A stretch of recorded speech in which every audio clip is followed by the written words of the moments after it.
시청자 여러분 안녕하십니까. 인사같이 1월 7일 고영신의 시사정담 시작하겠습니다. 오늘은 4.15 총선을 앞두고 표밭 현장을 누비고 있는 여성 예비 후보인 이재인 한국당 강남병 위원장님을 모시고 현장 민심을 들어보는 시간을 갖도록 하겠습니다. 이 위원장님이 처음 나오셨으니까 제가 간략히 소개 말씀드리겠습니다. 이 위원장님은 서울대 교육학과를 졸업하시고 서울대에서 여성학 석사, 사회학 박사 학위를 취득하셨고요. 재학 시절 총여학생회 회장을 지내셨습니다. 여성시민단체인 여성민우회, 여성단체 연합정책위원을 거쳐서 이명박 정권 인수위, 자문위원, 그리고 여성가족부 여성정책국장, 청와대 여성가족비서관, 한국보육진흥원 원장 등을 역임한 그야말로 여성, 보육, 가족, 복지 분야 최고의 전문가이십니다. 여성의 역사 쓰기, 새로 본 가족과 한국사회 등 여러 권의 저서를 갖고 계시고요. TV조선, MBN, YTN 등 종편과 뉴스 전문 채널에서 패널러도 활발히 활동을 하셨습니다.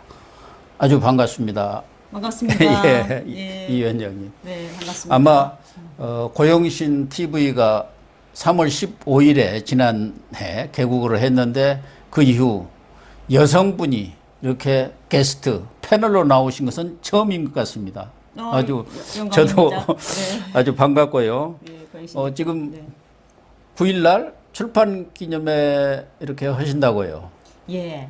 제가 정치하겠다고 나온 지 한 4년 되면서 예. 그간 이제 느낀 바도 많고 그래서 그걸 모아가지고 정치에 나서는 포부를 담아서 출판 기념회 겸 북 콘서트를 이 관내 조그만 호텔 유브라는 데서요 9일날 오후에 이렇게 진행을 할 예정으로 준비를 하고 있습니다.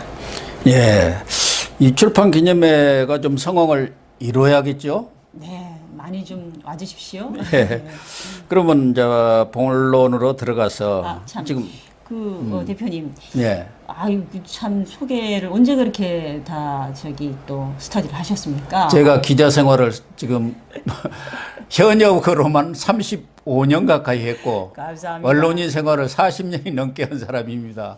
우리 이재인 위원장님 전체를 내가 다 여기저기서 들여다봤습니다. 요즘에는 네. 인터넷 시대다 보니까 네, 거기 네. 보면은 여러 가지 좋은 얘기도 있고 욕하는 얘기까지 다 있기 때문에 그런 얘기도 보셨습니까? 예.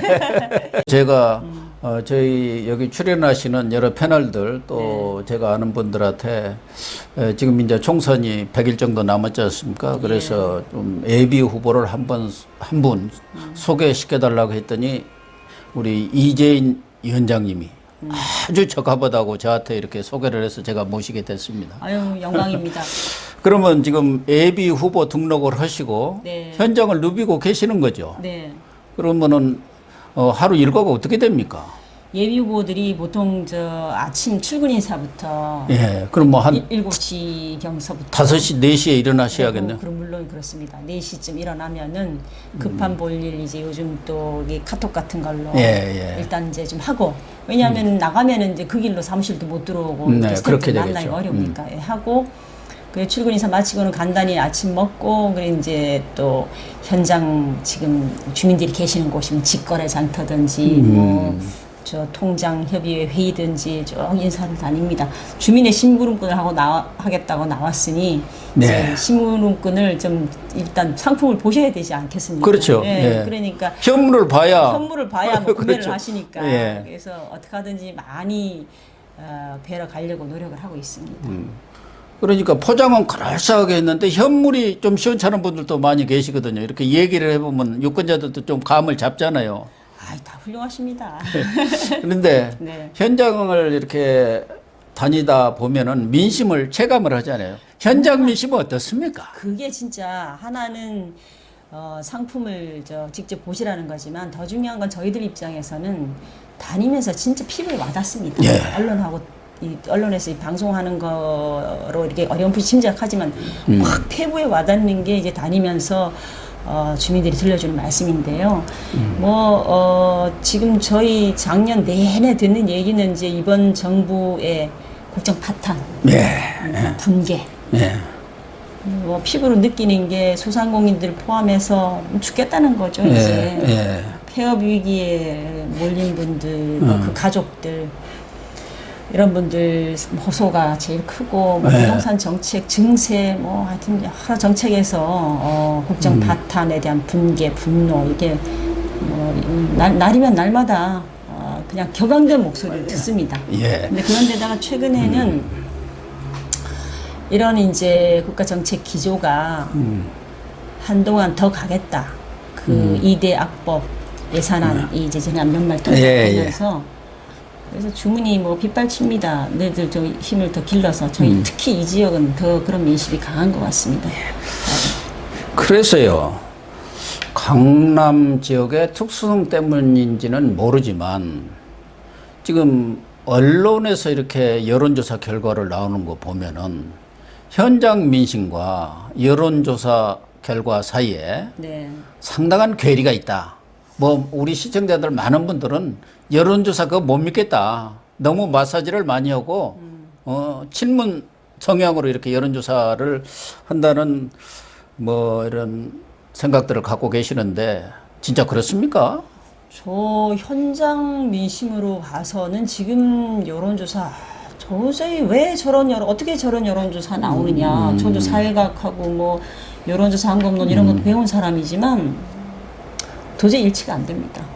지금 높아진 거는 여당 심판론이지 야당은 심판이 아니라 왜 이렇게 제대로 못 싸우냐. 그 말씀을 많이 듣지. 하고 있는 거를 더 가열차게 하고 심지어 저 국회에서 몸싸움을 해서라도 막았어야지. 나라가 망하는데 너가 하나가 그딴 국회법 지키고 이게 중요하냐. 이런 말씀들을 많이 듣는데 의아하게 생각합니다. 여론조사 결과에 대해서는. 아니, 다른 지역을 다 안 가봤어요. 바로 그런 점 때문에 꼰대 정당, 기득권 정당, 웰빙 정당 이런 한국당의 비판론 때문에 여론조사 결과가 어쨌든 민주당과의 한 10 내지 15% 차이가 나고 있지 않습니까? 그게 뭐 딱 들어맞는 것은 저는 아니라고 봅니다만은 경향성이라는 건 있는 거 아니겠어요? 말씀하신 대로 지난해 2대 악법이라고 말씀하셨는데 아마 선거법하고 공수처법을 이야기하는 것. 왜 그걸 온몸으로 못 막느냐? 수가 부족하니까 뭐 알아서들 하시오고 퇴장해버리고 이런 것들 때문에 여론이 이렇게 좀 많이 한국당으로 이렇게 지지가 가지 않지 않느냐는 그런 의견들이 많지 않습니까? 네. 그러니까 저희도 그거를 2대 악법 정도는 자신의 무슨 더 정치인의 생명을 바쳐서라도 지켰어야 된다. 이렇게 생각하는 국민들이 많으신데 그러나 좀 아쉽죠. 좀 아쉽죠. 막상 하시는 그 일선의 현장에 그 자리에 계시는 분들은 그래도 의회주의의 테두리 안에서 길을 뚫어야 된다라고 하는 또 입장이 또 있으시니까 총선을 기대합니다. 그래서 총선에서 민의로 투표로 이제 심판을 해주시는 그렇죠. 국회라는 것은 기본적으로 다수결의 원칙이기 때문에 열심히 싸우기는 하지만 그렇다고 해서 무슨 혁명하는 것도 아니고 쿠데타도 하는 거 아니기 때문에 물리력으로 어떻게 할 수 있는 방법은 없어요. 일단 강남 마침 지역구가 강남이시니까 강남도 과거에 비해서는 상당히 민심이 변하고 있는 거 아닌가. 전에는 특히 강남 3구 하면은 공천만 받으면은 땅 짓고 헤엄치기다. 이렇게들 생각들을 많이 했는데 지금은 한국당도 쉽지 않은 지역인 것 같아요. 지금 강남 을인가요? 거기는 지금 민주당이 국회의원 현역으로 있지 않습니까? 전혀 진짜 그렇지 않습니다. 과거의 강남을 생각하시면 그런 해보기도 전에 지는 선거입니다. 그전처럼 누굴 내려다 보내면은 거의 우리 지지자들이 절대 다수니까 그냥 누구든 당선이 될 거다 이렇게 이제 전략을 짜신다면 하기 전에 지는 겁니다. 첫째, 지금 탄핵 국면 이후로 문재인 민주당 정부 쪽의 결집도가 그 지지하는 분들의 지지 응집력이 훨씬 강화되어 있는 상황이라 힘을 발휘한다는 게 있고, 이쪽 지역은 또 상대적으로 우파 국민들이 많이 거주하신다는 이유 때문에 분열된 우파들이 당마다 다 후보를 내는 또 이런 난립 상황이 벌어지니까. 네, 그게 제일 문제입니다. 구도에서 일단 치고 들어가는 예, 그런 부분이 통합이 안 되면 여기 어떤 지역도 장담할 수 없습니다. 지금. 강남 상구도 절대 장담할 수 없다. 절대 장담할 수 없습니다. 그렇게 보면은 지금처럼 보수 우파 이쪽이 4분 5열 가지고는 정말 강남 상구도 안심할 지역이 못 된다. 이렇게 결론을 내릴 수밖에 없네요. 내릴 수밖에 없습니다. 그 정치 신인으로 네. 지금 이제 초년생 아닙니까? 네. 정치를 해보니까 제일 큰 내로점이 뭐예요? 뭐 돈 문제 이런 거 말고. 정치판이 워낙 다이내믹하고 예. 또 열정으로 순발력 있게 대처하는 면에 있어서는 어떤 직종보다 연예인들, 잘 나가는 연예인들이 그럴까요? 예. 최고로 그런 부분이 요구돼서 에너지가 많이 들어가니까 그런 성향의 분들이 모이시는 것 같고요.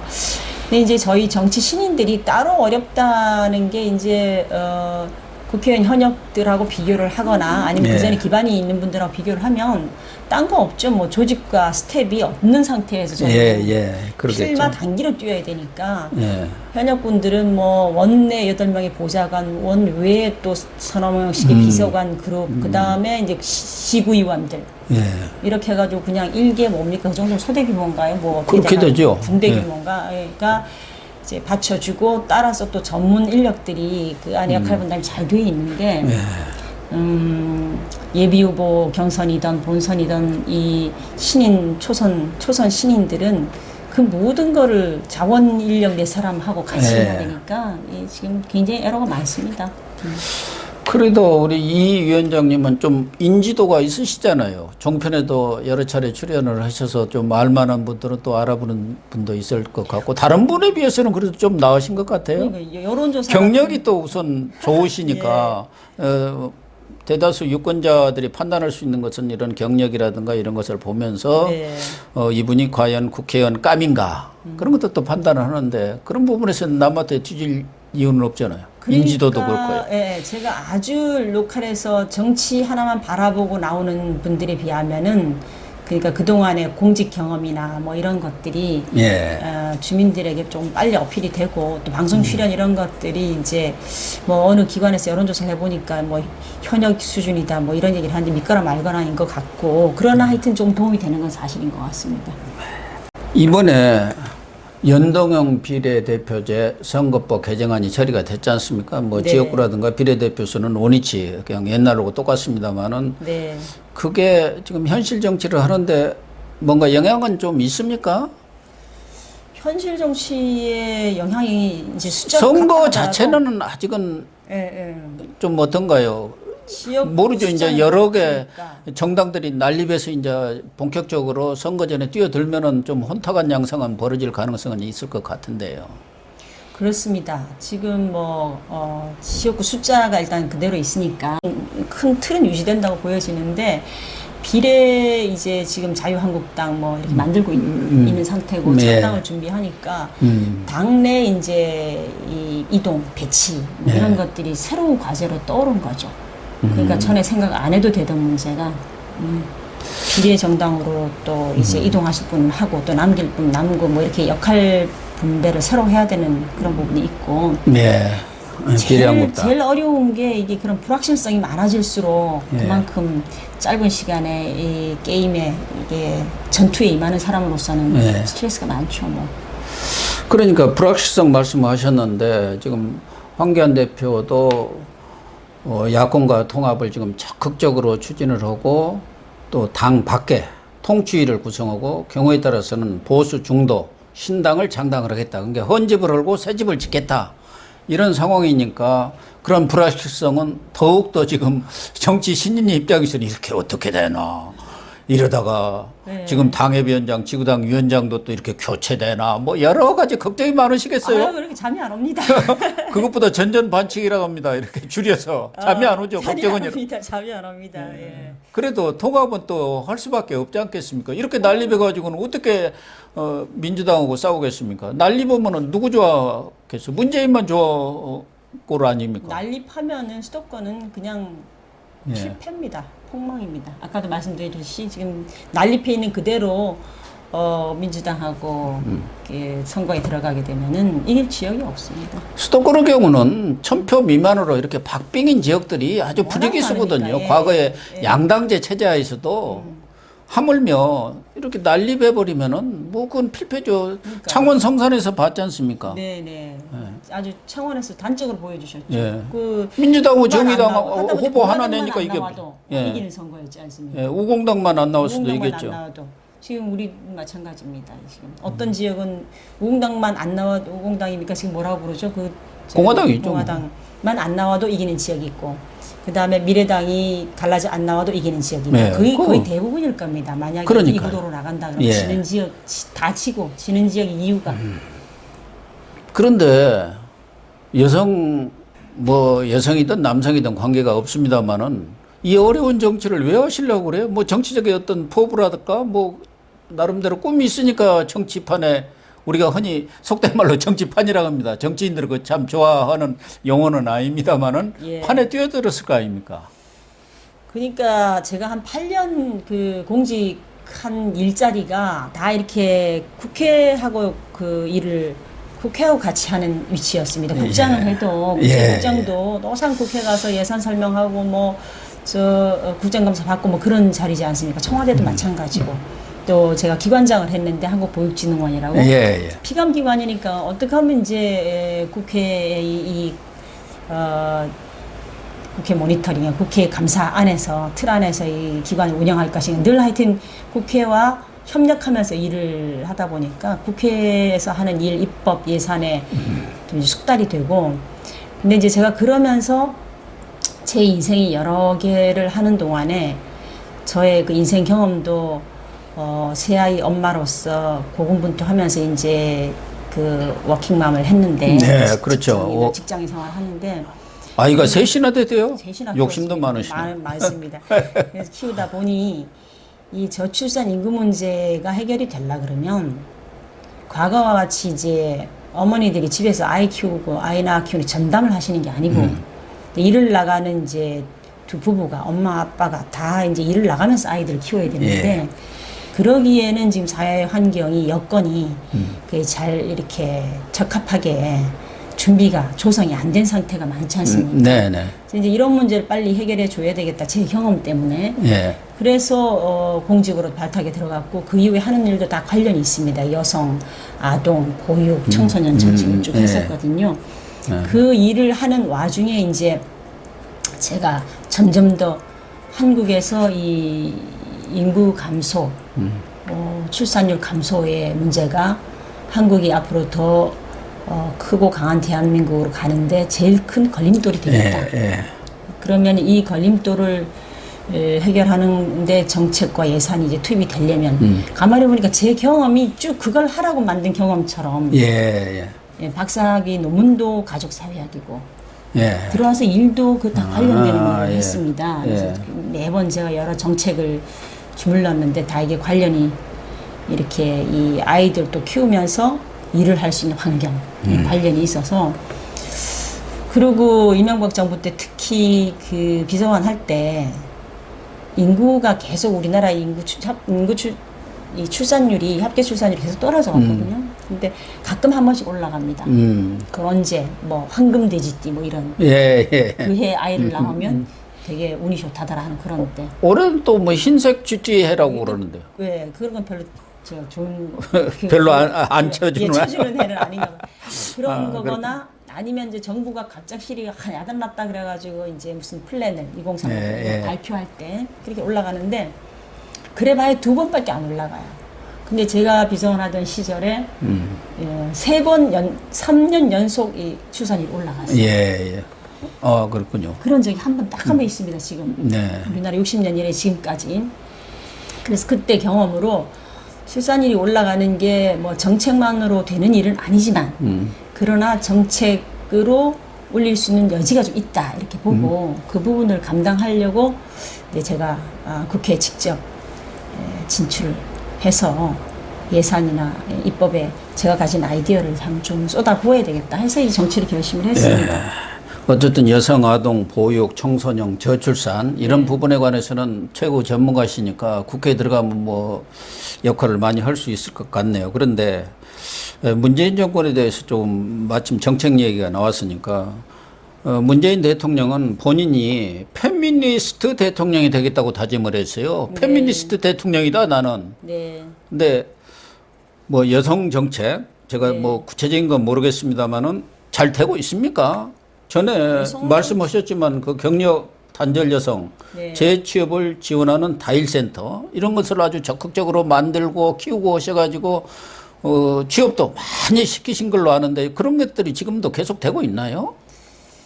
그런 부분이 예진역의 여성정책 쪽에 뭐 놓여 있는 정책들은 이제 뭐 그렇다고 해서 문 닫고 뭐 그럴 성질은 아니니까 하고 계시는데 이번 정부는 이 여성정책까지도 이번 정부의 특성이 있지 않습니까? 계속 공무원 수를 자꾸 늘리고 예산 효과성이라는 부분에서 효과가 떨어지는 정책도 일단 자리부터 만들고 그런 게 많이 지금 진행되고 있어서 이런 부분들이 다 다음 정부, 그 다음 정부의 부담이 된단 말입니다. 인구는 자꾸 줄고 주민은 주는데 공무원 숫자를 자꾸 늘려놓으면 공무원이라는 게 설밥통이라 그 공무원 당대의 인건비서부터 해서 뒤에 그 사회보장 제도의 이 비용까지 그러니까 전부 짊어져야 되는데 공무원 수를 자꾸 늘리는 방식으로 접근하는 게 그런 부분이 참 여성 정책 안에도 없는 게 아니고 해서 우려가 많습니다. 하나는 자녀를 3분이나 길렀는데 지금 우리 시청자들뿐만 아니라 학부모들 대다수 교육 정책 도대체 어디로 가는 거냐. 저는 최근에 유은혜 부총리 이분이 부총리 감이 되는지부터 저는 좀 의심을 하고 있습니다만은 교육이라는 것은 평등한 교육 그런 보편적 교육도 필요하지만 수월성 교육이라는 게 아주 중요한 거 아닙니까? 우리나라가 이렇게 발전한 게 뭡니까? 교육 때문에 그래요. 인재 양성을 우리 부모들 전부 소 팔고 뭘 하더라도 애들 키운 거 교육시킨 거 이것 때문에 이렇게 부강한 건데 지금 국제고 외고 뭐 다 없애버리고 또 대통령 한마디에 그냥 싹 없애버리고 또 정시 뭐 그거 좋은지 어쩐지 제가 판단할 부분은 아닙니다만 그것도 원래는 좀 줄인다 하더니 그냥 한마디 딱 늘리니까 조국 때문에 정시 40% 50%라고 또 이렇게 나오잖아요. 그건 교육하고 하셨으니까 어떻게 보십니까? 이거 문제가 심각합니다. 그렇지 않아도 우리나라 교육이 교육의 힘으로 이만큼 부강병을 했지만 제일 아쉬운 게 창의 인재 양성 이른바 수월성 교육에 대한 부분이 취약했는데 조금 싹을 틔운 게 뭐 자사고니 뭐 그 외고니 이런 국제고 뭐 다양하게 이렇게 조금씩 싹을 틔우고 있던 중에 그냥 다 그 모종을 그냥 뽑아버린 상태죠. 이건 다시 아주 문자 그대로의 평준화 교육으로 지금 돌려놓고 있으신데 이게 너무나 그 정책 맹목성인 것 같아요. 평등이라는 이념을 추수하는 지금 세계적인 추세도 그렇고 하다못해 이웃 그 사회주의 국가라고 하는 중국도 엘리트 교육의 중요성은 그 살려나가면서 이제 그저 학부모들이 조금 부담하는 정도의 그런 그 비용 차이가 아니라 중국은 아예 엘리트 양성을 위해서는 몇십 배의 돈을 더 쓰는 게 맞다라고. 그럼요. 교육을 실현하고 세계 어느 나라가 다 맞아요. 프랑스, 독일 다 마찬가지예요. 한 명의 그 뛰어난 인재가 몇만 명, 몇백만 명을 먹여 살리죠. 이게 너무나 평등하게 똑같은 교육을 시켜서 똑같은 인재를 만들어서 어떻게 지금 경쟁 격화되는 글로벌 사회에서 인재 경쟁에서 이길 수 있겠습니까? 그게 문제고 그 다음에 이게 지금 자사고니 뭐 이거 전부 다 폐지하면서 강남 집값이 또 덩달아 오른다는 거 아닙니까? 그러니까 정책 효과라는 거는 그 목적이 좋다고 정당화되는 게 아니라 제대로 그 효과가 나야 되고 게다가 사이드 이펙트도 정밀하게 봐야 정책이지 않습니까? 근데 이제 부동산 정책 잡겠다고 하면서 부동산 올려놓는. 다시 말해, 그래도 외고나 자사고나 이렇게 전국적으로 좀 공부하면서 그래도 우리 주변에 좋은 학교가 있다라고 해서 그 지역에 거주하던 분들이 이제 그 학교 없어지니까 다 강남으로 다 옵니다. 강남으로 예. 파락군으로 가겠다고 예. 하니 강남 집값은 지금 집 나오면은 천정부지로 올라가고 연락해 달라. 이렇게 부동산에 저기 대놓고 있다는 거 아닙니까? 이래서 교육 정책은 그 자체로도 전 세계 어느 나라로도 하지 않는 그 제대로 좋은 인재를 키우기 위한 역행하는 정책인데다가 그런 부동산 정책에도 나쁜 영향을 미치고 하루빨리 저는 이게 수정이 돼야 된다고 생각합니다. 궤도 수정을 해야 한다고 생각합니다. 지금 문재인 정권이 들어서서 상당수 사람들은 이러다가 나라가 망하는 거 아니냐, 남미형 베네수엘라로 가는 것 아니냐, 이런 우려들을 하고 있는데 제일 문재인 정권 실정이 하나 꼽으라면 뭡니까?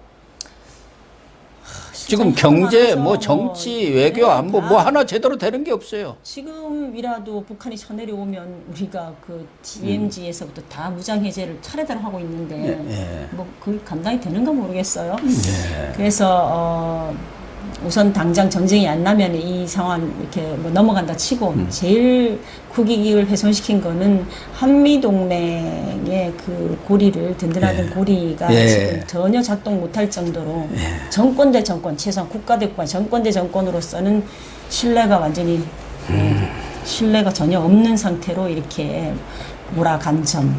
그다음에 마찬가지로 대일 외교 같은 것도 글로벌 스탠다드에 우리가 참 못 맞춘 거죠. 그런 면이 이제 장차 얼마나까지 외교가에 우리가 정상 외교로 돌아가려고 하는데 장애를 초래할지 참 심각하고요. 그 다음에 지금 저는 이제 복지 뭐 사회정책 이런 분야에 뭐 주로 천착해서 봅니다만 복지 늘리는 거는 불가역적인 정책이기 때문에 그걸 계속 국가가 있는 한 계속 줄 수 있을 때 시행하는 건데 지금 현금 살포 정책이 일자리 정책으로 26조 뭐 이렇게 불리는데 이런 걸로 알바성 일자리를 만들고자 하는 게 경기 진작에도 기여도 안 하는 걸로 지금 통계적으로 잡히는데 그러면서 이게 청년층들에게 일종의 뭐 노동 기강 해이라 그래야 되나 이런 부분들이 잡히기 시작하면은 우리가 전체적으로 노동 생산성도 떨어지고 그 다음에 이제 복지를 거둬들일 수 없기 때문에 지속 가능한 복지 국가가 될 수가 없는 거잖아요. 그러니까 저는 선심성 포퓰리즘 예산 확대가 국가의 더 크고 강한 번영한 국가로 가는데 가장 큰 해악을 끼친다 이렇게 보고 또 많은 분들이 얘기하시는 것처럼 시장경제 시장경제 질서를 훼손한 점. 근데 뭐 우리 헌법 가치에 있는 또 삼권분립의 견제와 균형이라는 것도 완전히 허물어서 이런 것들이 어마어마한 후유증으로 우리가 다가올 거다라고 봅니다. 우파 정부가 정권을 잡았다고 하면은 지금 좌파 정부가 한 것 같은 여러 가지 사법부까지 장악해가면서 과거 정부의 적대적 지금 사법부 통제에서 보복성 조사와 수사 계속 사법 부분들이 반복이 검찰까지도 지금 장악하려고 그렇게 하고 있지 않습니까? 정상 국가로서 우리가 지금 선진국가로 갈 수 있겠습니까? 이래가지고 그러니까, 정권 대 정권의 적나라한 대결 방식으로 가가지고는 국가라는 안정성을 잃어버리고. 그러니까 복지 포퓰리즘도 뭐 사회 안전망을 구성하고 그런 것을 확보하는 건 좋은데 지금 이번만 하더라도 상반기에 대부분 예산을 풀겠다는 거예요. 그게 뭐겠습니까? 결국은 돈 풀어서 표를 사겠다 그 얘기예요. 따지고 보면은 완전 돈잔치예요. 지금 오늘도 저 이제 좀 이따 가야 되는데요.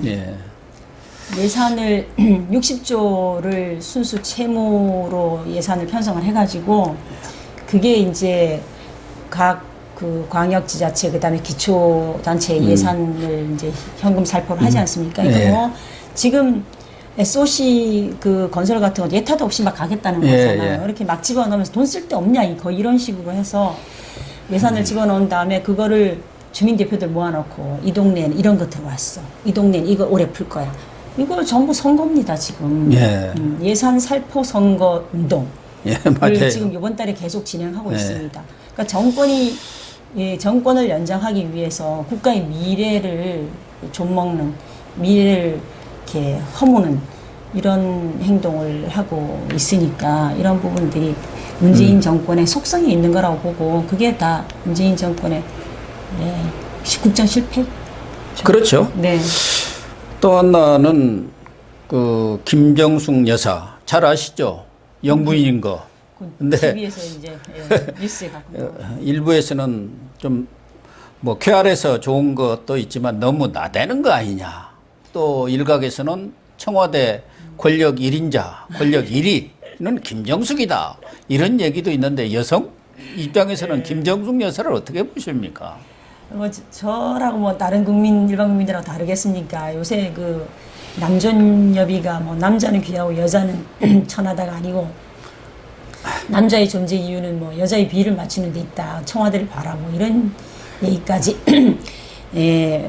회자되고 있는 마당이니까 좀 귀담아 들으셨으면 좋겠어요. 적극적이고 활동적인 건 예. 바람직한데 그게 이제 누가 대통령이 깔릴 정도가 되는 맞아요. 거는 아주 주의가 조심성이 필요하다고 생각합니다. 마지막으로 지금 아무래도 현장에서 뛰다 보면은 당이 이런 것 좀 잘 해줬으면 어떨까? 뭐 지원이랄까? 이런 것이 있다고 뭐 어떤 게 있을까요? 우리 당이 당이라는 조직이 관료 조직도 아니고 기업 조직도 아니고 제가 와서 보니까 당 내도 정치 조직이에요. 예.